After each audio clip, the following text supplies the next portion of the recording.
Hello, Scrappy Peeps. Suzanna here today to share with you a sketch-inspired layout. So this is the sketch.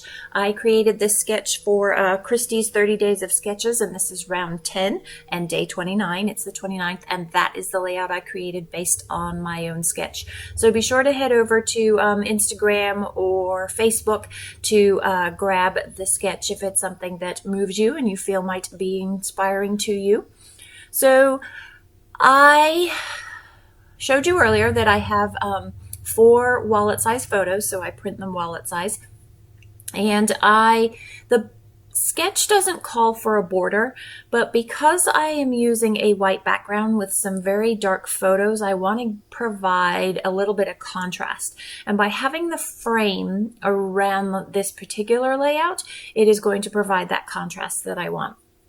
So I have just gutted the inside because that's what I do. And I am adhering my white cardstock to that base. I, by the way, am working with an older kit from the scrap room. I honestly cannot remember what month it is. I apologize. But so I am limited to the papers and the embellishments that are in the kit. And that is perfectly fine with me because it always ends up being way more than one layout. And I feel like I spend less time creating with these kits because I don't have to make the decisions of what product to use. I am limited by the product, and that saves me from having to make too many choices.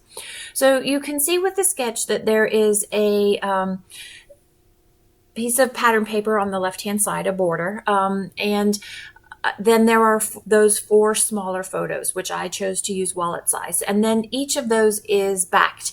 So I thought that I would back one of them with a pocket that would have a journaling card in it. And I am not going to lie, this is the first time that I have ever used this. I believe it is, and I couldn't figure it out. So I'm going to show you the beginning, and then I get frustrated. I mean, there's literally like 10 minutes of me making a million envelopes till I get it right. I have now figured it out. As you can tell from yesterday's video where I made the little pockets, that was the same board. I actually created this video like way back in August, and it has been sitting there till it was my turn to post. And so I will apologize if there is some lag in me figuring out what I'm doing because I did this quite some time ago. So 4 photos, and each of those photos has a mat or a layer per se, and it is scattered down the edges of the page. And in the sketch, each of those layers is actually separate and distinct. There's white space between each of those layers. Because of the contrast in this and the way that I chose to do the layers, I decided that I wanted to smush things together, so condense them together. And so I have a little bit of overlap and none of that white space there, but that's okay because I'm working on a white background as well as with some white papers. So this is what I've chosen as my border on that left-hand side. And I am going to off camera, I decide after the fact that I want a black stitched border all the way around. So the elements that are on the right-hand side of the page, and you'll see when I get to those, I am going to pull up.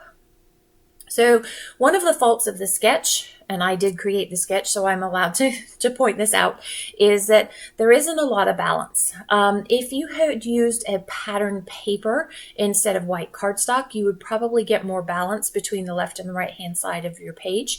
But because I have these darker photos and the elements that I'm using, you see how like you literally fall off the left hand side of the page there. It is very dominant left. And so you really do need something on the right hand side, and you can see, I mean, that's plain as day to me. And so I will put a little something over on the right hand side. I do know that the title is going to be a big title that comes off to the right.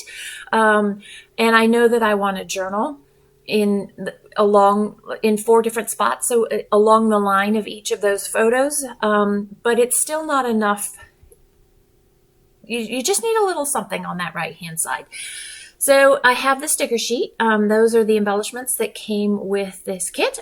And so I'm going to pop up a couple of the bees. I like how it intersperses yellow in there. And just the reason I use this collection, so when we go to Cincinnati, we like to eat at a particular breakfast spot or a restaurant, and I can't remember the name of it, but it has something to do with bees. And there, let me read my journaling. When in Cincy, we happened to frequent the Sleepy Bee Cafe. That's it. And so there are bees all over the place, and there's bees on the there. No, not actual bees. There are pictures of bees that are scattered throughout the menu, and there's a bee coloring page for little kids. And so that is why I chose to use this particular collection. And the photos are, so the top photo is, they have really cool glass mosaics sculpture on the ceiling.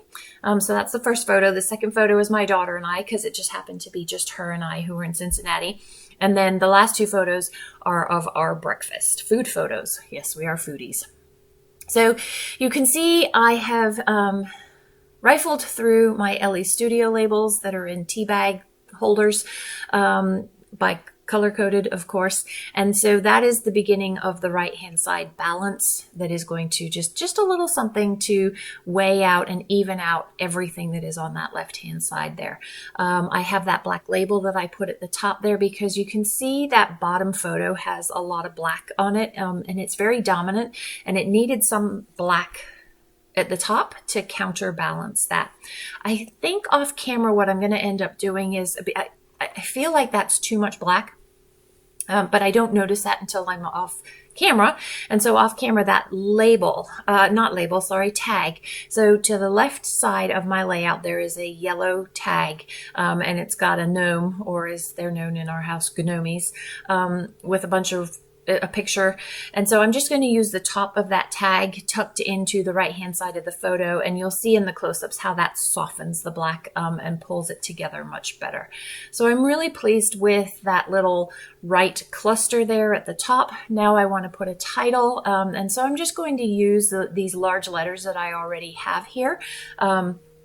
In the sketch, it does call for words on the left-hand side, but I didn't leave myself enough room over there, and these words are really large, and so and I just decided it was easier to use this as a title, and then I'm going to journal along the lines, as I said earlier, of each of those photos almost, so that there's 4 quote-unquote paragraphs, it's really sentences, of journaling that will happen down that page there. So a pretty busy layout for me.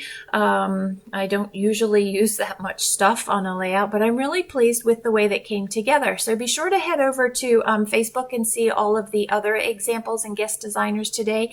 And thank you, Christy, for including me in this great project that you do. So here is the layout, and then there are close-ups to follow. Thanks for stopping in today. I hope you're doing well. Come back again soon. Take care.